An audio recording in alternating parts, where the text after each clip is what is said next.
And now, The View from Washington, an explanation of U.S. policy. Talks between the P5+1 countries and Iran over Iran's nuclear program have reconvened in Geneva.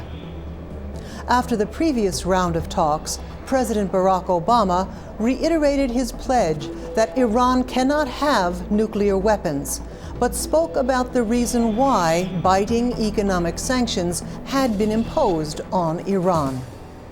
And the intention in setting up those sanctions always was to bring the Iranians to the table so that we could resolve this issue peacefully, because that is my preference.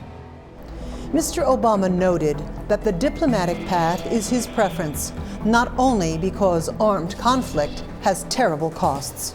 But it's also my preference because the best way to assure that a country does not have nuclear weapons is that they are making a decision not to have nuclear weapons, and we're in a position to verify that they don't have nuclear weapons.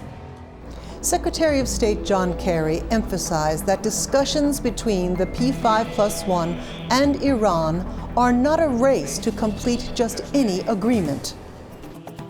No deal is better than a bad deal, I have said many times, as has President Obama.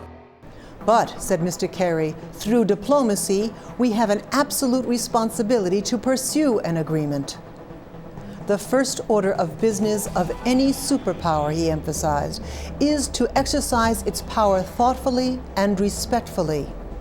We must show the world we have exhausted every possible remedy and opportunity. That was The View from Washington, an explanation of U.S. policy.